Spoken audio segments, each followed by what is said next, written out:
What's the sound I hear behind my back? Sveiki! Šiandien jau kalbėsiu su garsu ir šiandien aš kalbėsiu su jumis apie kremines pudras. Taip, ir vėl apie kremines pudras, apie tai, apie ką aš jau su jumis kalbėjau. Tai buvo mano pirmas video, jeigu aš neklystu. Bet ten mes kalbėjom apie tai, kaip išsirinkti kreminės pudros spalvą. Dabar mes pakalbėsim, kaip išsirinkti kreminę pudrą pagal jūsų veido odą. Aplamai, kokios tos kreminės pudros būna, kokias geriau pirkti, kokių geriau nepirkti. Iš karto pasakysiu, kad visas priemonės, apie kurią aš kalbėsiu, apie kažkokius brandus, tai aš tikrai jų nepardavinėju. Tiesiog tai yra tai, kai išbandžiau, kokį skirtumą pajutau ir jau, kaip sakiau kažkada, kiekvieną priemonę visą bandau išbandyti ant savęs ir paskui tik tai jau arba patarti jums, arba dažyti savo klientės. Kokios tas kreminės pudros būna? Daugiausia, ką jūs galite sutikti parduotuvėje, būtent kreminės pudros konsistencija, kokios jos būna, tai būna silikoninio pagrindo kreminės pudros. Ką jūs bedarytumėt, jūs beveik nematysit, kaip jos juda buteliukė. Ir visada, net kai jinai yra nubėgusi, jums ta pudra liks ant buteliuko ir būtent taip pat kreminė pudra lieka ir ant jūsų odos.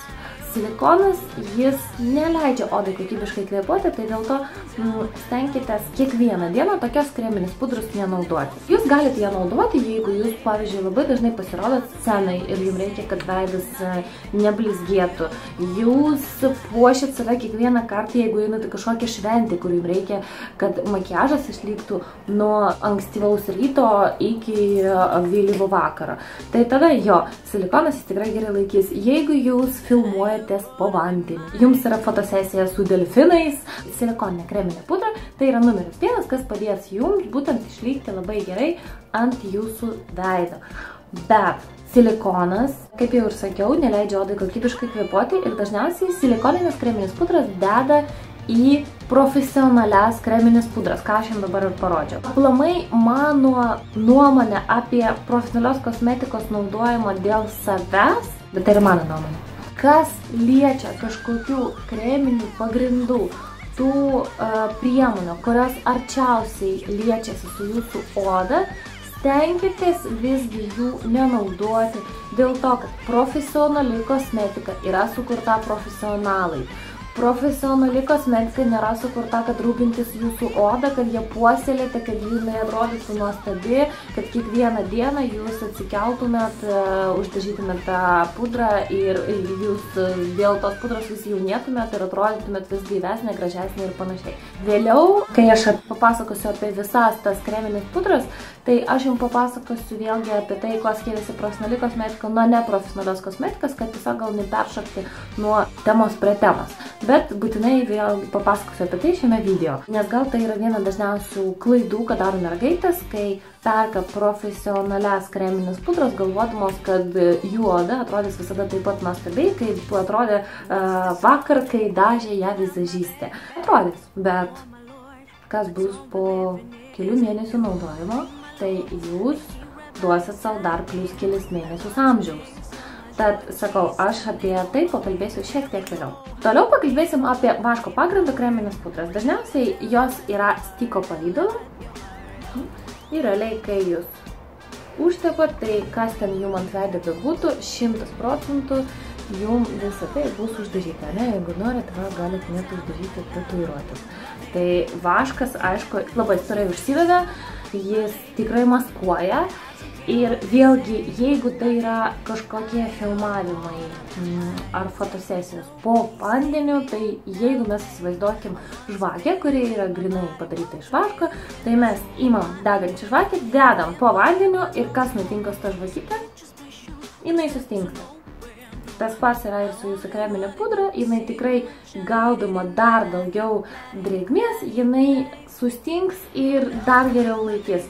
Tai tinka, pavyzdžiui, moterims, kurios serga hiperhidrozę. Tai būna labai dažnai moterims, kuriom prasideda menopauzė ir jų oda stipriai labai šlampa. Tai net ne prakaitas, o tai tiesiog vanduo, kuris eina tiesiog per odą. Ir jinai gali eiti, gulėti, sėdėti, kartais nieko neveikti ir tiesiog išmuša labai daug drėgmės ant odos.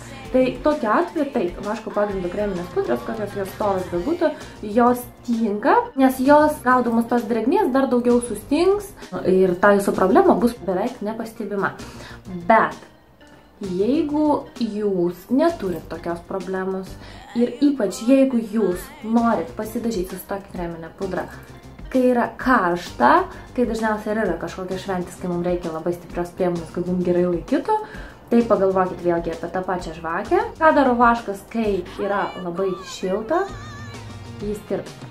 Jeigu jūs tokio pagrindo kreminę pudrą užsidėsit savo ant veido, išeisit į lauką, kur yra labai karšta ir pabūsit kelias valandas, jūs sušilsit, jūsų oda sušils ir aišku, kreminė pudra pradės blizgėti ir jau tikrai veidas atrodys nekokybiškai, net jeigu jūsų oda nėra riebi. Tad geriausia vėlgi tokią kreminę pudrą vengti, jeigu jūs neturit tam tikrų problemų, apie kurias pasakiau. Aliejinio pagrindo kreminė pudra.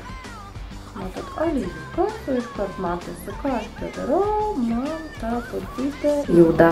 Ir visada matosi aliejukas, jeigu jūs nesuplaksit, tai jinai pas jūs ilgiau pastovės. Matysis kreminė pudra ir viršui šiek tiek permatomas aliejus. Jos tinka labai sausos odos turėtojoms. Tai jeigu jūsų oda yra labai sausa, aliejinio pagrindo kreminė pudra, tai ta kreminė pudra, kurią jūs galit savo naudoti, taip jūs sudrėkinsite savo odą. Net jeigu po kelių valandų jums oda pradės stipriai sausėti, ta pudra jinai palaikys kažkokį balansą.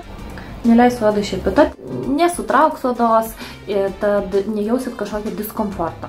Bet jeigu jūsų oda yra normali, tai išbandykit ją prieš perkant, dėl to, kad gali būti, kad po kelių valandų ta pudra ant jūsų veido blizgės, dėl to, kad normaliai odai dažnai nereikia labai stipraus drėkinimo. Tad tikrai labai siūlyčiau aliejinio pagrindo kreminės pudrytės tam reikia stipriai sudrėkinti odą.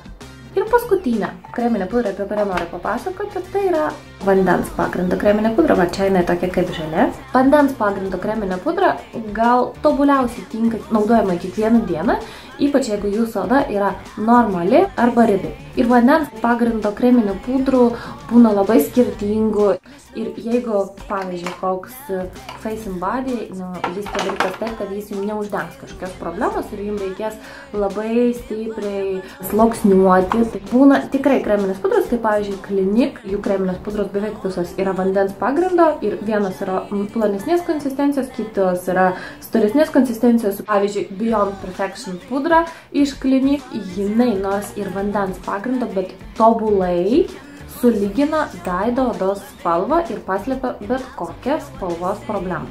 Bet tikrai nenuvertinkit iš karto vandens pagrindo kreminių pudrų, jūs tikrai galite rasti jų labai skirtingų, nes tas formulės yra išrandamos kiekvieną dieną vis kitos ir vis stipresnės ir tikrai jūs liksit patenkinta net tokiom pudrytėm. Ir vėlgi tai būtų kažkas, kas geriausia jūsų odai. Aš dabar nekalbėjau su jumis apie kažkokius tam tikrus brandus, nes bet kokiu atveju, kaip aš kalbėjau savo pirmam video apie kreminės pudras, jūs turit eiti ir bandyti. Jūs negalit pirkti tai, kas tinka draugė. Jūs negalit pirkti tai, ką aš jums pasakysiu, ar pasakys bet kas kitas, tiesiog, kad tai tinka ir tai tikrai jums tiks. Jūs turit nueiti į parduotuvę ir išbandyti. Nebent jūs jau tikrai išbandėt, jūsų draugė turi tą kreminį pudrą, jūs išbandėt pas ją ir tada jūs galite drąsiai pirkti, jeigu jūs nejautėte kažkokį diskomfortą, jeigu jums ta kreminė pudra tobulai laikėsi, sulygino jūsų veido odą su kaklo spalva ir panašiai. Nes tikslas numeris 1 kreminis pudras tai sulyginti veido odos spalvą su kaklu. Kad viskas atrodo vienodai. Dažnai tenka pašviesinti, bet negrįšiu tikrai prie spalvos, dėl to, kad aš apie tai pasakojau pačiam pirmam video, galite jį pažiūrėti, jeigu kažką pamiršot arba kas nematėt. Kaip aš ir sakiau, profesionali kosmetika sukurta profesionalams. Jūs galite pirkti kažkokius konsilerius, šešėlius, byrę pudrą. Net bazės kartais tikrai yra žolelio pagrindo ir jūs drąsiai galite jas naudoti. Bet profesionali kreminė pudra orientuota tam, kad jūs ateinat pas profesionalą, jūs sumokat pinigus už tai, kad jums tobulai atrodytų veido oda nuo ryto iki vakaro ir gal kito ryto ir dar kito vakaro. profesionalo vizažisto tikslas nėra rūpintis jūsų odą. Mes nesam kosmetologės, tai realiai man reikia, kad šiai dienai dabar jūs tobulai atrodytumėt, bet tai nėra rūpinimasis tuom, kad jūsų oda atrodytų tobulai po mano procedūros dar 30 metų. Dėl to ta oda jūsų nėra tinkamai puoselėjama tom profesionaliom kreminiam pudrom. Kai jūs renkatės kreminę pudrą, rinkitės tą, kuri ne tik padažys jums veidą, sulygins spalvą, kažką paslėps, bet ir pudra, kuri už tą patį pasirūpins jūsų veido odą, pasirūpins jos grožių ilgesniam laikui. Bet kokiu atveju, ar tai yra ekologinė, ar tai yra brandinė, ar tai yra bet kokia kreminė pudra, bet kokiu atveju tai nėra natūralus dalykas ir aišku, tai bet kokiu atveju kažkiek apsunkina odą. Bet jūs maksimaliai galite pasirūpinti, kad tas apsunkinimas būtų kuo švelnesnis, tiesiog pasirinkdamas gerą kreminę pudrą, kuri tinka būtent jums. Kaip aš sakau, brandžios odos makiažas prasideda nuo 25 metų ir aišku, čia grubiai pasakyta, tiesiog nuo 25 metų būtų geriausia, jeigu jūs pradėtumėte rūpintis savo veido odą. Ne, iki 25 jūs galite išbandinėti skirtingas kreminis pudras, kremos ir taip toliau. Kažkas net iš vis kremų nenaudoja, kažkas net nenaudoja kreminį pudrą, bet realiai nuo 25 jūs turite rinkti visas priemonės, kurios maksimaliai pasirūpina kuo giliau jūsų oda. Nes jeigu jūs pradėsite rūpintis, kai iš tikrųjų bus brandi oda nuo kokių 45 metų, jau bus per vėlai, jau savo labai nepagelbėsit. Mes galim skirstyti kosmetiką į paprastą dekoratyvinį, į profesionalią, į brandinę kosmetiką ir, pavyzdžiui, ekologišką kosmetiką. Dėl savęs apie profesionalią aš pasakiau, kad tikrai neapkraukit savo veidą visokiais silikonais. Paskui atsiranda kažkokie togiukai, paraudimai ir kažkokias problemos odos, su kuriom paskui labai ilgai ir brangiai tenka kovoti.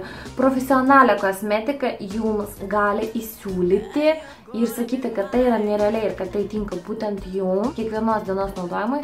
Tas, kas ją parduoda, nes joms reikia uždirbti.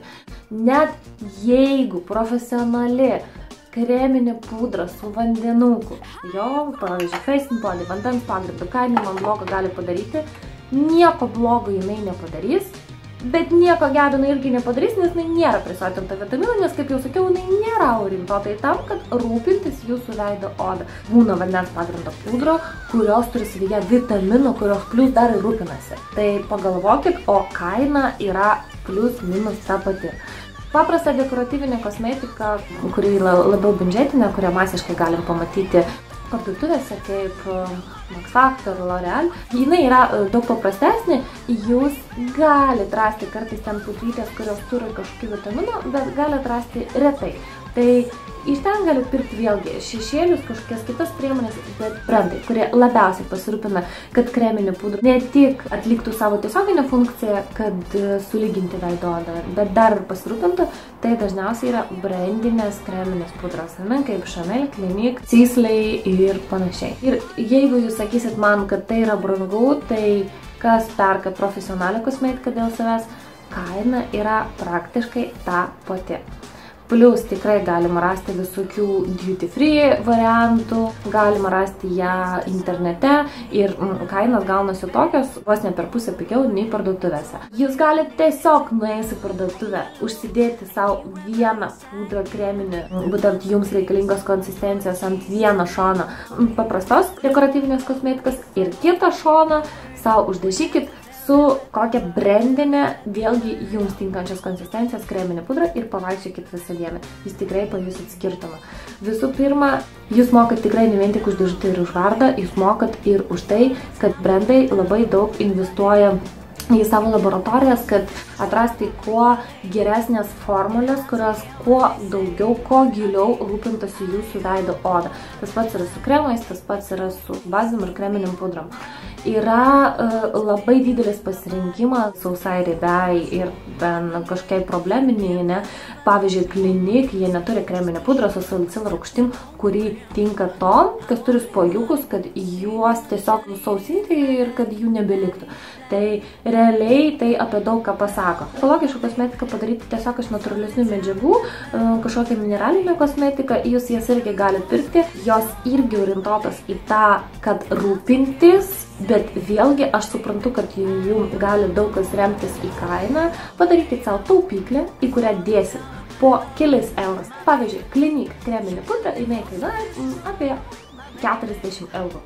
Tai jūs net jeigu po 1 eurą mesit savo į dieną, jūs jau piški daugiau nei po mėnesio galėsit nusipirkti savo kreminę pudrą.